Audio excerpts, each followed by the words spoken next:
दोस्तों city general hospital chapter 2 आ चुका है। अगर आपने चैप्टर 1 नहीं देखा तो सबसे पहले चैप्टर 1 देखिए, क्योंकि अगर आप चैप्टर 1 देखोगे तभी आपको चैप्टर 2 समझ में आएगा। चैप्टर 1 में हमने देखा था आरव और पंडित ने साय को हमेशा के लिए खत्म कर दिया। ताबूत जलने के बाद हॉस्पिटल का माहौल एक अजीब सी शांति में छा गया।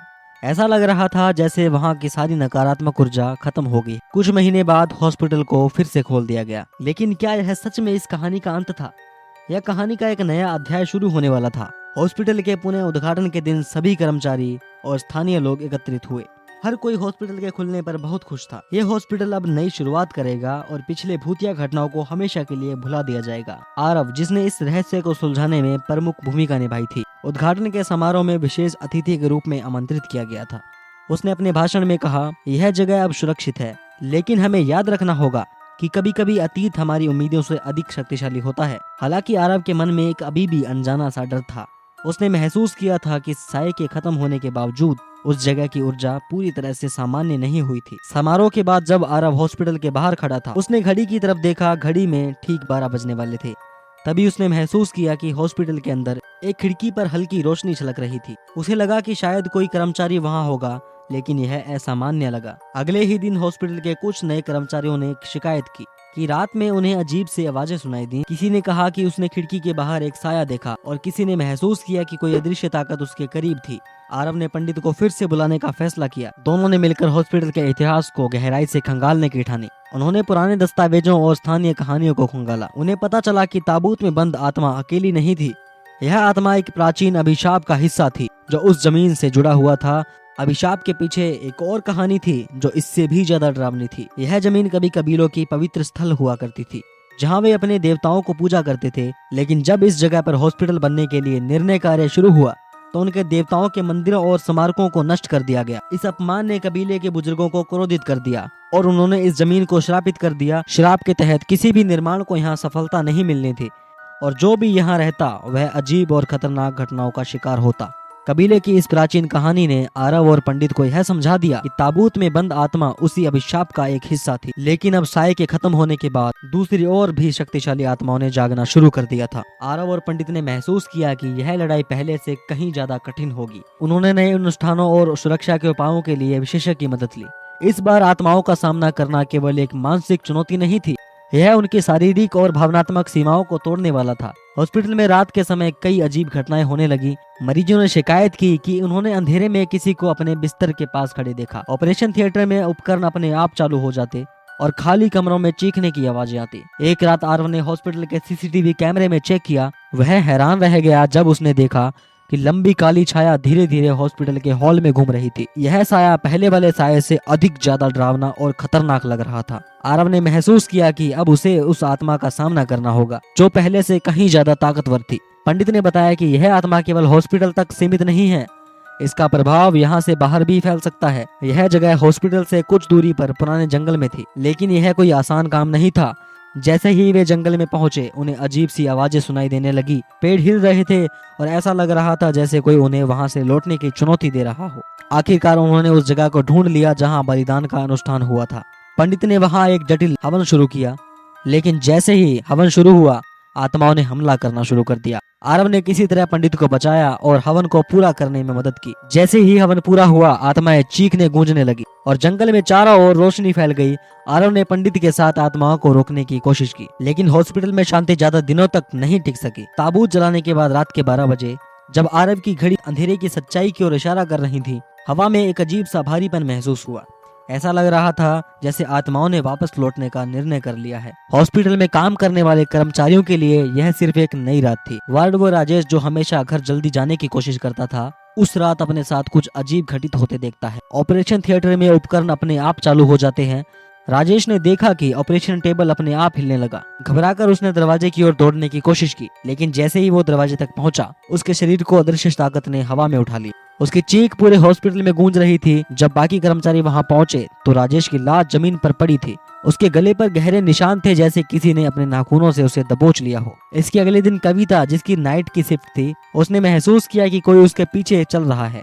हॉस्पिटल की लंबी और सुनसान गलियां उसकी बेचैनी और बढ़ा रही थी। जब उसने पलटकर देखा तो वहां कोई नहीं था, लेकिन जैसे ही उसने खिड़की से झांक कर देखा तो एक साया उसकी तरफ तेजी से बढ़ा। कविता के शरीर में खून ठंडा पड़ गया। अगले दिन सुबह उसकी लाश स्टाफ रूम में मिली। उसकी आंखें खुली थी और उसके चेहरे पर मौत से पहले के भयानक खौफ के निशान थे। यह मौतें रुकने का नाम नहीं ले रही थी। तीसरी रात श्यामलाल, जो सफाई कर्मी था, उसकी बेसमेंट में सुबह कोने में लाश मिलती है और दीवार पर लिखा होता है, मैं सबको मार दूंगी। इन घटनाओं ने पूरे हॉस्पिटल को दहशत में डाल दिया था। कर्मचारी काम पर आने से डरने लगे। मरीजों के परिजन अपने परिजनों को वहां भर्ती कराने से मना करने लगे। हॉस्पिटल में अब नकारात्मक ऊर्जा का गहरा असर पड़ चुका था। आरव को पता था कि उसे ये सब खत्म करना होगा। आरव ने फिर से पंडित से संपर्क किया। इस बार उन्होंने समझ लिया था कि मामला अब सिर्फ आत्माओं का नहीं बल्कि किसी गहरे अभिशाप का है। पंडित ने आरव से कहा, यह आत्माएं अब अपने गुस्से में और भी ज्यादा हिंसक हो चुकी हैं। हमें इनके अंतिम उद्देश्यों को समझना होगा, वरना यह बहुत ज्यादा तबाही फैलाएगी। आरव और पंडित ने कबीले की प्राचीन कहानियों और इतिहास को फिर से खंगालना शुरू किया। उन्हें पता चला कि आत्माओं का मुख्य उद्देश्य हॉस्पिटल के उस कमरे में लौटना था जहां पहली बार ताबूत पाया गया था। उस कमरे को हमेशा के लिए बंद कर दिया गया था, लेकिन अब वह कमरा रहस्य सुलझाने की कुंजी बन चुका था। रात के समय आरव और पंडित ने उस कमरे को खोलने का फैसला किया। जैसे ही उन्होंने दरवाजा खोला, ठंडी हवा का तेज झोंका उनके चेहरे पर टकराया। कमरे में चारों तरफ खून के धब्बे और अजीब आकृतियां दीवारों पर उभर आईं।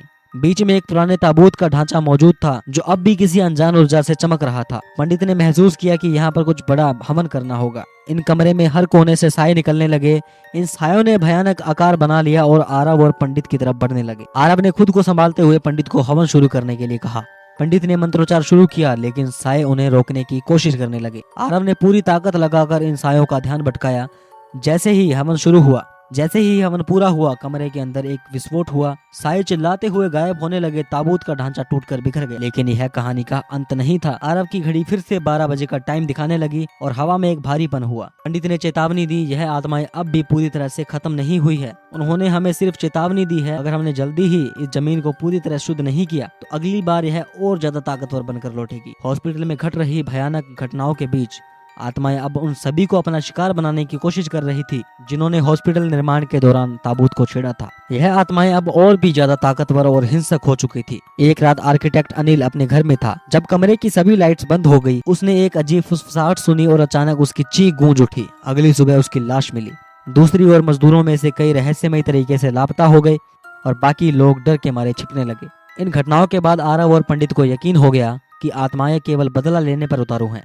उन्होंने मजदूरों से भी संपर्क करने की कोशिश की जिन्होंने ताबूत को छेड़ा था, लेकिन उनमें से कुछ पहले ही मर चुके थे। आरव ने एक विशेषज्ञ को बुलाया जो आत्माओं को बांधने और उनकी ऊर्जा को कम करने में माहिर था। उन्होंने मिलकर एक योजना बनाई। उन्होंने फैसला किया कि हॉस्पिटल के उस कमरे में वापस जाकर एक शक्तिशाली हवन किया जाएगा जहां ताबूत पहली बार पाया गया था। हवन की रात आरव, पंडित और विशेषज्ञ ने कमरे के चारों ओर पवित्र रेखाओं और मंत्रों से सुरक्षित किया। लेकिन जैसे ही उन्होंने हवन शुरू किया, आत्माओं ने हमला करना शुरू कर दिया। दीवारों से अजीब आवाजें आने लगी और चारों ओर काली छाया फैल गई। आत्माओं ने उन पर हमला करने की कोशिश की, लेकिन पंडित ने मंत्रोच्चार जारी रखा। विशेषज्ञ ने आत्माओं को बांधने के लिए एक विशेष ताबीज का इस्तेमाल किया। उन्होंने आत्माओं को एक ऊर्जा क्षेत्र में कैद कर लिया। आत्माएं चीखते हुए भागने की कोशिश कर रही थी, लेकिन वे धीरे धीरे ताबीज के अंदर खिंच गई। हवन के आखिर में आत्माओं का प्रभाव खत्म हो गया।